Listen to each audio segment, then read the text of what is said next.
I rise to speak on the Foreign Loans Repeal Act, which basically repeals the hitherto fragmented laws of 1957, and it also substitutes through the Public Debt Management Act, the Public Financial Management Act, the Economic Transformation Act that was there, and the Liability Management Act of 2018. So this is a repealing that is done in a timely concern, because this basically nullifies the old antiquated laws and it basically replaces with the modern law. However, things must go on a more positive note, and that is why I thought I will speak on this particular issue. Now, the reason behind the repealing of this is owing to the IMF 2.9 billion loan, the EFF that is being given to Sri Lanka. And this needs to be looked at from as to how it has got to be really implemented. Now, the IMF board, which is supposed to meet in the next couple of days, is anxiously looking at the government's follow-up action on the fourth tranche on the staff level agreement of the cost-reflective sales strategy of the CB and the state-owned enterprises, whether they are accepting the modernization, the commercialization process, which was imperative to the IMF to go forward onto the fourth tranche and there onwards. So, keeping that as it is, I think it is necessary now to ensure ඇමති ලාල්කාන්ත ඇමතුමා මෙතන ඇවිල්ලා තියෙන එක මොකද එතුමා මේ දවස්වල අලුත් ආකාරයකට ආර්ථිකයට නව නැම්මක් දීගෙන යනවා. අපි හිතන ආකාරයට හිතන එක තමයි මං හිතන තියෙන ලොකුම වෙනස. ඉතින් මං අද කතා කරන්න යන්නේ අන්න ඒ වගේ අලුත් දර්ශනාත්මක ගමනක් මිසක් මේ පැරණි ගතානුගතික ක්‍රමේ ඔබතුමාලා රතු කොඩිය වනවන ඉන්න යුගය අමතක කරලා අලුත් ආකාරයකට යන්නේ එක තමයි මම මතක් කරන්න හදන්නේ. ඉතින් ඔබතුමා මෙතන පැමිණීම වගේ කරනවා. I basically look at the strategy that is there, because this is not an easy time that is available. Now, when we come out of the bankruptcy, the most important thing that has got to be looked at is the default basically necessitates to come with some harsh treatment. We have come through this. Now, the operation has been successful. The patient must not be made to die. And that is the reason why as to how we are going to do corrective action. Now we are going to look at the revenue aspect. අපි ආදායම, වියදම, අයවැය හිඟය පරතරය, ඊට පස්සේ ගන්න ණය ප්‍රමාණය දැන් මෙතන මීට පෙර කිව්වා අපි 7-5ක් ණය ගන්න නැහැ කියලා. ඒක නෑ. හැම අවුරුද්දෙම ට්‍රිලියන් 2-3ක ඒවා ගන්නවා. මෙලෝ දෙයක් කරේ නැතුණ තරම් තිබෙනවා. ඉතින් ඒ නිසා දැන් තියෙන ණය ප්‍රමාණය, then the debt sustainability analysis, and then the country ratings, the Fitch, which is given CCC, the Moody's, which is CAA, and the Standard & Poor, which is still having us as if the country is still in a deficit. So on that particular basis, we have got to look at as to how we have got to take this forward. Now, there are no poor countries, only failed systems for managing the resources. Now, the godfathers that are there in today's context, the IMF, Peter Brewer, who has been replaced now with Evan Papageorgiou, these are the ones basically looking at linking between the IMF and the government. I am looking at the situation as what it is at this particular moment. Now, the total debt of 84 billion that was there as a debt stock of December 31st, 2022 was taken as the base year. And from there onwards, it was mentioned as to how we are going to go forward with the debt. Now, Mahinda Sirivardhana, just 2-3 days ago, had mentioned that we must ensure that this is the last time that we are going to borrow from the IMF. Now, when I was the minister in charge, ජාත්‍ය මම මුදල් ඇමති වශයෙන් කටයුතු කරනකොට 16 වෙනි IMF සාකච්ඡා සමග අපි ඒ ආකාරයෙන්ම ගෙනිච්චා. නමුත් අපිට තිබෙන්නේ අන්තිම ළඟට එනකොට මේක අවසන් කරන්න එනකොට මේකේ තියෙන දර්ශනය වෙනස් කරලා ඉදිරියට යෑම තුලින් තමයි අපි නැවතත් ඒ තත්ත්වයට ගමන් කරන්නේ.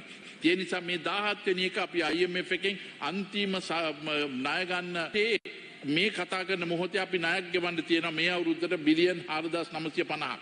දැන් මේකේ පොලි අනුපාතය 2950යි මේකේ ප්‍රාග්ධන ෂෙයා කිරීම 1680යි. දැන් මේක තුල අන්තිමට අපි මේ අවුරුද්දේ ආදායමක් හොයනවා උපයන්න හදනවා බිලියන් 5ක්. මේ බිලියන් 5ම යනවා මේ ණය ගෙව ට්‍රිලියන් 5ක් යනවා මේ ට්‍රිලියන් 5ම යන්නේ ඩෙට් සර්විසිං වලට.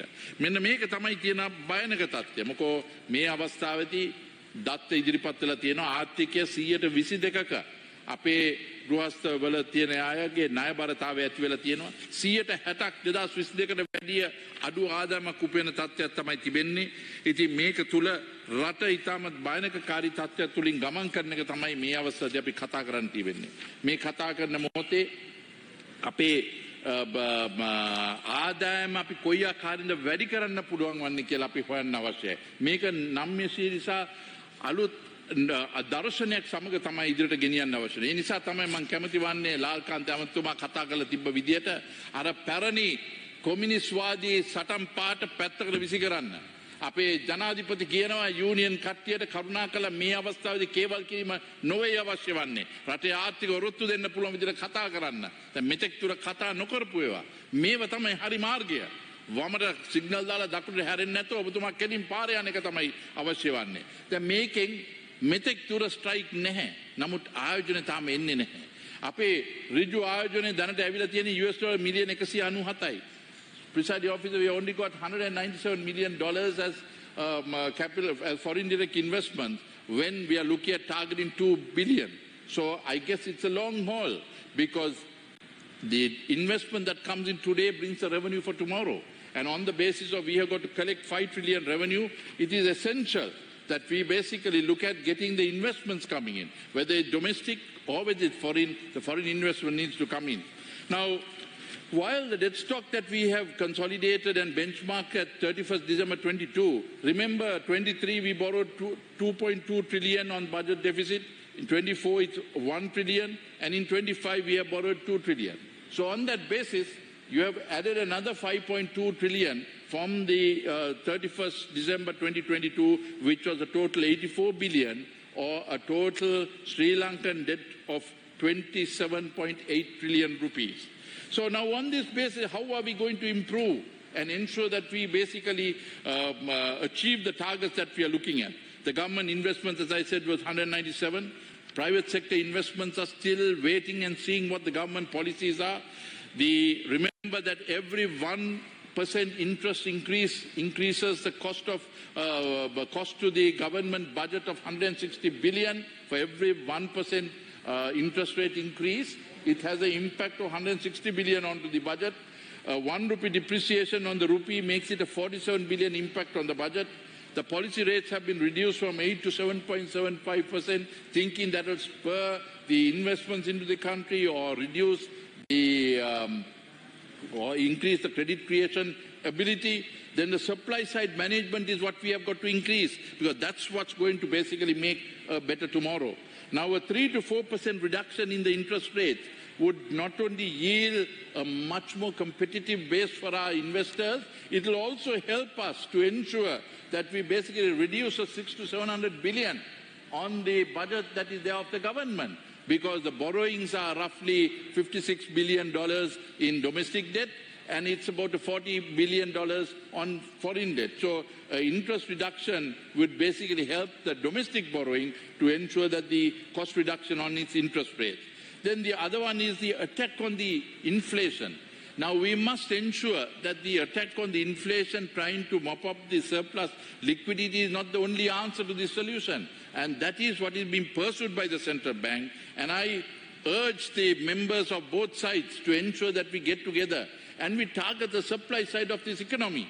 I've been repeatedly mentioning, but the easy way that seems to be pursued by the central bank is to reduce the money circulation and ensure an anti-deflationary approach is being adhered. So I guess let us ensure that we take this forward to the next level. Then the thing that is most important is, when are we getting ready? අපි කවදද ණය ගෙවීම සම්බන්ධයෙන් අපි සූදානම් වෙන්නේ? 2000 දැන් මේ අවස්ථාවේදී මල්ටිලැටරල් බයිලැටරල් කතන්දර තුලින් අපිට $3 බිලියන් 3ක් විතර ගෙවනවා අවුරුද්දකට. එතකොට 2028 වෙනකොට අපි බිලියන් 6ක් විතර ගෙවන්න තියෙනවා. ඒ කියන්නේ මල්ටිලැටරල් ඒවට බිලියන් 3යි. ඊට පසුව අපේ පැරිස් ක්ලබ් එකෙන් කතා කරපු ඒවට. එතකොට 2033 වෙනකොට අපිට ඉන්ටර්නැෂනල් සොවරින් බොන්ඩ් තුලින් බිලියන් 7.5-8ක් විතර අතර ගෙවන්න අවශ්‍යයි. ඉතින් මේකේ ජාත්‍යන්තර මූල්‍ය අරමුදලත් එක්ක එදා hina වුණාට අන්තිමට රනිල් වික්‍රමසිංහ කතා කරපු මේ රටේ ආර්ථික පණ ගන්වන්න පුළුවන් ගමන තුල ඒකේ 115ක විතර ආදායමක් උපයන්න කටයුතු කරලා තියෙනවා.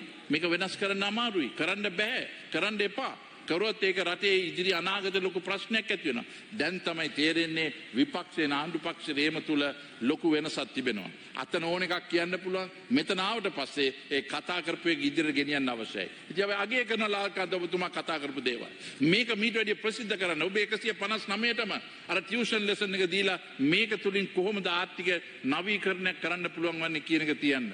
අපිට එදා බැහැයි කිව්වට අද එකට මේ ගමන ගෙනියන්න තියෙන්නේ මේ ආර්ථික ක්‍රමයේ තුලයි. රටේ ලෝකෙ රටවල් 212ක් තියෙනවා. නමුත් මේක අනුගමනය කරනවා රටවල් 170ක. අපේ විවෘත ආර්ථික ජයයට බැන්න අවුරුදු 70 සාපයක් තියෙනවා කිව්වා. ඒ සාපේ මේ සාපේ අතර වෙනසක් නැහැ. මොකෝ ගෙනියන්න තියෙන ගමන එකයි. වියදම අඩු කරන්න, ආදායම වැඩි කරන්න, රටේ සංවර්ධනයට ආයෝජන ගේන්න, ආයෝජන තුලින් තමයි ඉදිරියට ගෙනියන්නේ. මේකේ සුළු සහ මධ්‍යම ව්‍යාපාරික අත්‍යවශ්‍යයි. අද ඒ අයගේ ඔළුවට ගහලා මේ කිසිම පාපයක් කරපු නැති කට්ටියක් වන ඒගොල්ලන්ට 107-8ක පොලියක් ගෙවන එකට එකපාරට 130ක් ගෙන්න කියනකොට අද ඒකේ අමනුෂ්‍යභාවයකින් මහා බැංකුව කතා කරන්නවත් නැති තත්ත්වයක් තමයි අද මේ සුළු සහ මධ්‍ය ව්‍යාපාරිකත් එක්ක එකතු වෙලා තිබෙන්නේ. ඒ නිසා මම මේ අවස්ථාව ඉල්ලනවා කරුණාකරලා අපිට මේ හැම මාසෙකම US මිලියන් 200ක් එකතු කරන්න තියෙනවා. මොකෝ අපි 2028 වෙනකොට ණය ගෙවන්න අවශ්‍ය බිලියන් 15ක් අවශ්‍යයි. ඉතින් ඒ නිසා අපිට එකතු කරන්න තිබෙනවා මාසකට US මිලියන් 200ක්. එතකොට ප්‍රයිමරි සර්ප්ලස් එක 2.6ක් වැඩි කරන්න අවශ්‍යයි. අද තියෙන ලොකුම ප්‍රශ්නේ ඒක නෙමෙයි. අද මං පත්තරේ කියුවේ ලාල්කාන්ත ඇමතුමා කතා කරලා තියෙන රජයේ සේවකයන්. ඒගොල්ලෝ වැඩ කරන ආකාරය මීට වැඩි ඕනේ කමින් කරන්න අවශ්‍යයි. අද බලන්න කැබිනට් අපොයින්ටඩ් ටෙන්ඩර් බෝඩ් එකට මේගොල්ලෝ යනවද? අද ටෙක්නිකල් ඉවැලුවේෂන් කමිටි එකට ගිහිලා අස්සම් කරනවද? මේගොල්ලොන් අද ස්ටෑන්ඩ් බයි ඇක්සලරේටඩ් මිනිස්ට්‍රි ඉම්ප්ලිමෙන්ටේෂන් ප්‍රෝග්‍රස් කමිටිස් වල ගිහිලා අස්සම් කරනවද? නෑ. ඒගොල්ලොන් අද බයයි. ඒගොල්ලොන් කතා කරාම අපිත් වැඩ කරපු ඇමතිවරු වශයෙන් ඒගොල්ලෝ අපිට කතා කරන අනිත් අද අපිට බයයි. එක පැත්තකින් ප්‍රොසීජර් ක්‍රයිම් කියනවලු, අනිත් පැත්තේ ඇන්ටි කරප්ෂන් කියනවා, අනිත් පැත්තේ ඇසෙට්ස් ඇන්ඩ් ලයබිලිටිස් කියනවා. එතකොට නිර්නාමික ලියුමක් එව්වොත් ඔන්න ගිහලා ප්‍රශ්න කරනවා. නැෂනල් ඔඩිට් කමිෂන් එකෙන් සර්චාර්ජ් කරන්න පුළුවන් හැකියාව තියෙනවා. මේකත් මතක් කරගන්න. ඒ රාජ්‍ය සේවකගේ එක්සත් ජාතිපක්ෂයේ යහපාලනකාරී කරපු එක වැරද්දක් තමයි ඔය FCID එකට ගෙනිහිල්ලා ඒගොල්ලෝ හිතනවා ඒගොල්ලන්ට පුළුවන් වුණා කියලා. නමුත් අන්තිමට ඒගොල්ලෝ බය වෙනවා. බය වුණාට පස්සේ වැඩ කරනවා. ඔක්කොම එකතු වෙලා එක ටීම් එකක් වශයෙන් වැඩ කරන්නේ නැති තත්ත්වයක් ඇති වෙලා තියෙනවා. අද වෙලා තියෙන්නේ ඕකමයි. ඉතින් පබ්ලික් සර්විස් ඩිස්චාර්ජ් ඇක්ට් එකක් ගේන්න වෙයි. මේගොල්ලන්ට ෆයිල් එකක් ගියොත් පැය දෙකෙන් තුනෙන් අස්සම් කළා එවනවා. මේක නැගෙනහිර යුරෝපෙ මේක ඇති වුණා. මේක ඉදිරියටත් වගේ කරන්න පුළුවන් නීති මේ ගේන්න නෑ. නීති ඕන ප්‍රමාණයක් ගෙනලා තියෙනවා. රනිල් වික්‍රමසිංහ ගෙනාපු ඒ තියෙන නීති ටික ගෙනල්ලා සම්පාදනය කරාට මේ අලුතෙන් පබ්ලික් ඩිස්චාර්ජ් ඇක්ට් එක යනුව ඒ කියන්නේ රාජ්‍ය සේවකයා වැඩ කරන්න තියෙන ආකාරය ඒ සම්ප්‍රදාය තමයි අපි ගෙනියන්න අවශ්‍ය වන්නේ. ඒකත් අඩු ගානේ මේකට පනතක් ගෙනාවේ නැත්නම් ඒගොල්ලෝගේ බය නැති කරේ නැත්නම් මේ රාජ්‍ය සේවකයන් වැඩ කරන්නේ නැහැ. ඒගොල්ලෝනේ බනින්න පුළුවන්. නමුත් බනින්න කරනකොට සාධාරණ වෙන්න අවශ්‍ය ඒගොල්ලෝ බය නැති කරන්න. අද ඒගොල්ලන්ට බය අස්සම් කරන්න තියෙන බය තමයි මොකෝ අස්සම් කරලා මොකෝ ඒ සම්බන්ධයෙන් අස්සම් කරේ කියලා. දැන් මීට පෙර එක්සයිස් කමිෂනර් බනිනවා ඇයි FL ලයිසන් දුන්නේ? FL ලයිසන් 3 දුන්නේ 4 දුන්නේ ඇයි කියලා. දැන් අද සක්‍ර ලේඛන කැලේ ඔක්කොම දෙන්නේ ඒක තමයි හරි. මොකටද මේ සල්ලි හොයාගන්න පුළුවන් FL3 FL4 තියාගෙන මොකද්ද මේකේ තියෙන අපරාධය? දැන් මන් දන්න එක තරු පහේ හෝටලයක් විජිත හේරත් ඇමතුමා ගිහිලා ඇරුවා. මමත් එදා හිටියා ඒත් සම්බන්ධ මාස 3යි දවස් 28ක් ගිහිලා තියෙනවා. තාම තරු පහේ හෝටලේට මත්පැන් විකුණන්න පුළුවන් ලයිසන් එකක් ලැබිලා නැහැ. දවසකට ලක්ෂ 2ක් ගෙවනවා. ඒක ගෙවලා අන්තිමට මොකද්ද වෙන්නේ? I hear you, madam, but I would love to take 5 minutes off because now my friend Lal Kanta here, I like to educate a little more from the right side of the economy so that he can ensure that he gives tuition to his left-sided friends. So, ඉතින් මම මේ අවස්ථාව ඇති කරන්නේ මේක එකට මේ රටේ ආර්ථිකයට බැන බැන රට හදන්න බෑ. දැන් නෙක්ස් කම්පැනි වහලා තියෙනවා. එයාට බණින එක නෙමෙයි තියෙන්නේ. ඔබතුමාලා අද උදේ නැගිටලා හෙට කියනවා 15000 ඉඳන් 28000ට පරිවැඩි කරන්න කියලා. රජය කියනවා නලින් ඇමතුමා කියනවා අපිට මේ ගෙවලා තියෙන ප්‍රමාණය කියන්නේ ඒගොල්ලෝ අවුරුදු රුපියල් 15000ක් අවුරුදු 3කට වැඩි කරනවා. රජයේ පුද්ගලික අංශයෙන් රුපියල් 15000 මාසයෙන් ඉල්ලනවා. මේක සාධාරණයක් තියෙනවද? මේ රටේ ආර්ථික වැටලා තියෙන අවස්ථාවේදී ඒගොල්ලොන්ගේ පොලියන්පාතය අඩු කරන්න, ඒගොල්ලෝ ණය ගන්න පුළුවන් හැකියාව ඇති කරන්න නේද ලාල්කාන්ත ඇමතුමා? මෙන්න මේ සටන් පාට ගේන්න අද ව්‍යාපාරික වෙනුවෙන් අපි ඔක්කොම එකට මේ ආර්ථිකය ඉදිරියට දියුණු කරන්න පුළුවන් විදිහට වැඩ පිළිවෙලක් ඇති කරන්න අවශ්‍යයි. මේක තමයි අවශ්‍ය වන්නේ. ඉතින් ඒ නිසා මම ඊටමත් ඕනේ කමින් ඔබතුමා කැබිනට් එකේ මේ public discharge act එක ඒ කියන්නේ ෆයිල් එකක් ගියොත් රජයේ නිලධාරියෙක්ට ගියොත් දවසකට දවසෙන් පැය දෙකකින් උත්තරයක් දෙන්න පුළුවන් විදිහකට නීති ගේන්න. හැබැයි ඒක ගේනකොට ඒගොල්ලන්ට ආරක්ෂාව දෙන්න. දැන් අර FL ලයිසන් එකේ ගිය ගමන එක්සයිස් කොමිෂන් ප්‍රශ්නයක් තියෙන ඇයි අස්සම් කරේ කියලා දැන් දීලා තියෙනවා අස්සම් කරන්න කියලා. ඉතින් එතකොට එයාට ප්‍රශ්නයක් තියෙනවා මෙයාට ඉදිරියට දෙන්න කියනවා. ඉතින් එදා වැරදක් නොකරපු නිසා නේද ප්‍රශ්න තියෙන්නේ. මේක හිතන්න අවශ්‍ය වන්නේ අද තියෙන තත්ත්වය අනුව. ඒ නිසා කරුණා කළා අපි ඉදිරියට ගමන් කරමු. එතකොට අද US ඩොලර් එක කළු බ්ලැක් මාකට් එකේ 304යි 350යි 305යි. I know madam you from the chair you understand what business is. උන්ඩෙල් ක්‍රමයේ තුල අද 115ක් 103-4කින් සල්ලි රටෙන් පිටේවන්න පුළුවන්. මේ රටේ දැන් නීති අනුකූලව ජාත්‍යන්තර මූල්‍ය අරමුදල මේ අය රට මංකොලොත් වුණාට පස්සේ අවශ්‍යයි. නමුත් ඒගොල්ලෝ කියන විදිහට නටන්නත් අවශ්‍ය නැහැ. ඒගොල්ලෝ කොන්දක් තියෙන්න අවශ්‍යයි කියන්න. මෙන්න ඔබතුමාලා කියන ආදායම කොච්චර ඕනේද? වියදම් කොච්චරද අවශ්‍යද?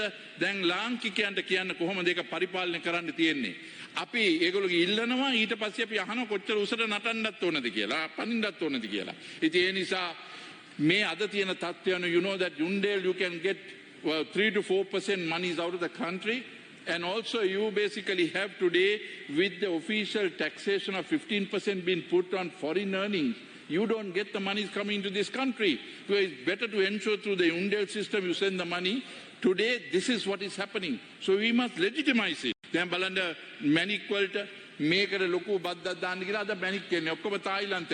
Ensure that you have a $1 per carat and ensure that that is the way that you get the revenue coming in. US 4 to 5. ඔබතුමාක දැම්මම ක්‍රියාත්මක කරන්න යනවා කියන මට පේනවා. අන්න හරිය. අවශ්‍ය නම් අහන්න. ඒතර අපි එකට ඒකාබද්ධව මේක අපි සටන් කරමු මේ තියෙන ආර්ථික ත්‍රස්තවාදය.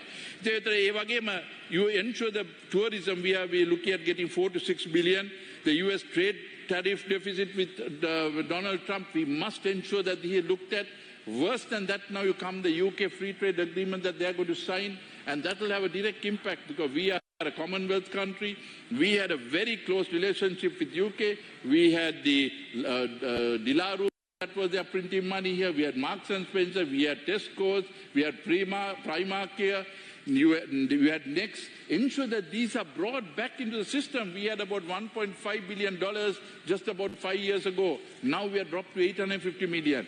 We must be able to ensure that we speak to the trade concern. The UK embassy should have told 3-4 years ago that here India is signing the free trade agreement. What about you all doing it? Well, we had a much closer relationship with UK than any other country. So ensure that we get back, and I hope you take the onus to ensure that you get to your team and tell them to ensure this happens. Have the market access that is there. The free trade agreement with Singapore, the free trade agreement with the India to take it to the ITCA levels, the Chinese now.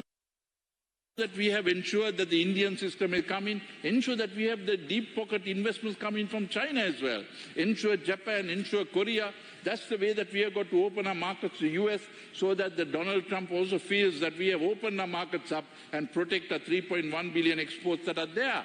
Not that we can't. It is whether we want to do it is the question. Then the tax reduction. Chairperson, you know, as you have been speaking very rightfully in the Committee of Public Finance, ensure the tax reduction. I have been a finance minister. I know the impact that is there. We have 220,000 companies incorporated, but only 11,000 pay taxes. Ensure that we basically bring to a more rational approach. Tax planning cannot be stopped. Tax evasion must be ensured that we basically bring an end to evasion. So the tax that is at 36% must be brought to 20 to 24. You bring it down, you will have a higher compliance, a broader tax base. The interest rates at 8 to 12% rather than today. We are talking of policy rate of 7.75%, but the lending to the banks, commercial banks, go from 13 to 20%. How on earth can we compete in this region where India, it's about 6%, Bangladesh, it's about 8% with being bankrupt. Then you have Nepal, Maldives, Singapore at about 6-7%. So ensure that we have a lending rate of about 8 to 12% at the maximum. The small and medium must be helped. They are shouting but not being heard. I want to ensure that the President hears this and ensure that they listen to this 65 to 70% of the economy which is small and medium related. Ensure that they are heard and the economy will start moving. And the payee, this was, as the last time I was ensuring and encouraging that we push this to about 250. Even though it's 150, it's insufficient with today's cost push that is there. So ensure that we see that this coming into the range of 250, then the abolition of exchange control, any amount of money is coming through the official banking channels and the tax incentives and the qualifying payments be given. I am talking on the basis that we require 5 trillion revenue. In order to get 5 trillion this year, next year would be another 5% on that. So in order to get that, you have to have the investments coming in. Just saying getting 5 trillion this year won't be sufficient because your revenue for 26 will be based on 13% on the GDP of that year 26. So we must ensure that we bring in investment that is there, which is perdurable and sustainable. Can you please wrap up now? I'll take a maximum 2 minutes to finish this off because we saved a little time and I hope you have the compassion. You have already exceeded the time. I'll take a maximum of 2 minutes from your generosity. So on the basis of no unions, I can see that's a very helpful sign. But no union, no strikes and companies closing is not good for the country. එක පැත්තෙන් කියනවා අපේ strike කරන්නේ නැහැ, union අද protest කරන්නේ නැහැ, අද සටන් පාට නැහැ, නමුත් කම්පැනි වැහෙනවා. ඒ කියන්නේ එක පැත්තකින් ඒකේ තියෙන දරා ගන්න බැරි ආර්ථික දරා ගන්න බැරි තත්ත්වයක් ඇති වෙලා තියෙනවා. Then a frugal government, you all are certainly being showing that. But where is the benefit on the areas? I mean, now I'm happy that the FL3's 4 license have been issued. But the cars, the selling of the cars, you brought only 200 million. But earlier it was shown as if one vehicle was roughly 200 million. So on that basis, it would have been better if this government, instead of having 8,680 MMCs, they reduced this to 4,000, you would have saved 1.75 billion. මේකේ නාගරික මන්ත්‍රීවරු 8,800ක් නැතුව 4,000ට අඩු කරා නම් කෝටි 175ක් අවුරුද්දකට ඉතුරු වෙනවා. එතකොට ඒකට අවුරුදු 4 කාල පරිච්ඡේදයට කෝටි 7,500ක් ඉතුරු වෙනවා. මෙහෙම තමයි අවශ්‍ය වන්නේ. ඊට පස්සේ මම ඔබතුමිය තුලින් එක ඉල්ලීමක් කරන්නේ. මත්තල එයාපෝට් එක. අද වියද අපේ total debt servicing එක බිලියන් 41.6යි රුපියල්. ඒ කියන්නේ කෝටි 4,160යි. දැන් මේකෙන් අවුරුද්දකට කෝටි 260ක් යනවා පඩි නඩි ගෙවන්න. මේක අද ඉදිරියට යන්න බෑ. මේක වාණිජ්‍යකරණය කරන්න. මේක කරන්න පටන් ගත්තා මේක නවත්තලා තියෙනවා. ඊට පස්සේ ශ්‍රී ලංකන් ආයතනය ඒකේ සම්පූර්ණ ණය US ඩොලර් බිලියන් 1.2යි කියන්නේ බිලියන් 372ක්. ඒ වගේම ඉදිරියට ගෙනල්ලා තියෙන consolidated loss එක බිලියන් 591යි නැත්නම් බිලියන් 1.8යි. මේවා අනිවාර්යයෙන්ම වාණිජ්‍ය කරන්න. එතන හොඳ සභාපතිවරයෙක් ඉන්නවා. නමුත් ඒකට ඒ කාර්ය මණ්ඩලයත් සමග අනිවාර්යයෙන්ම මේක වාණිජ්‍යකරණය කරන්නේ නැත්නම් ඒක ආර්ථිකයේ දරා ගන්න බැරි තත්ත්වයකට තමයි තල්ලු වන්නේ. ඊට පස්සේ මම තව තප්පරේ ගන්නේ මේක තුල අන්තිමට තියෙන්නේ හම්බන්තොට වරාය. දැන් මේක එදා වාණිජ්‍යකරණය කරපු නිසා අද අවුරුද්දකට බිලියන් 25ක් 30ක් විතර ඉතුරු වෙනවා. ඉතින් ඒ වගේ දේවල් තමයි අවශ්‍ය වන්නේ. එතකොට you were presiding, you were there at the Committee of Public Finance. Remember, we not only look at the negative side, not only the liability side of the balance sheet. We have public enterprises that are there which has a very rich balance sheet, like the CB, which has about 4 trillion. That is not brought into the accounts. Then we have the RDA, which has roads that are there can have about 2 trillion. These must be encashed, ensure that the asset is taken in, leverage, and ensure that we take this into the assetability of the country. So while thanking, my only reflection was there, because I find repealing this law is good. the replacement is better, but ensure that the management, I don't see that the professionalism is there. You must have the CFAs that are there. You must have the chartered accountants that are there. Ensure that we put the right people in the right place, not square peg in round hole. This is the only way that we can motivate the government servant. Because today he is dead scared. You ask even the Secretary General of Parliament. Yes, I know. Secretary General of Parliament or the Assistant Secretary General or the deputy that is there, you would find that they are worried to put a signature. When you put a signature, somebody will send a petition and he'll be questioned and he might be handcuffed for no reason. So as a result, the government servant is wondering, am I to develop the country or save my skin? At the moment, all the laws put together, the government servant already handcuffed. He only got to be arrested. So that is the motivation aspect must be done. And I call upon the government to ensure that is their mind මන්තුමත් ඇවිල්ලා තිබෙන මේ අපි ආර්ථිකය ගැන මම ලාල් කාන්තට කියලා දුන්නේ කොහොමද කරන්න තියෙන්නේ කියලා එකට අපි ආර්ථිකය හදන්න පුළුවන් ගමනක් ඇති කරන්න අපිට බිලියන් 5000ක් වන්න තියෙන අවුරුද්දකට ඊට පස්සේ අවුරුද්දට ඒක තව 105කින් වර්ධනය වෙනවා. ඉතින් ආර්ථිකය හැදුවේ නැත්නම් අනිත් මොනවා යුද්ධයක් දින්නත් වැඩක් නැහැ. ඉතින් ආර්ථික යුද්ධය දිනන්න අපේ තරුණ අනාගතයක් ඇති කරන්න ලංකාව ලෝකෙට එක්සත් කරන්න මතක තියාගන්න ලංකාව තියෙන්නේ ලෝකෙ ඇතුලේ මිසක් ලෝකෙ තියෙන්නේ ලංකාව ඇතුලේ නෙවෙයි. ස්තුතියි.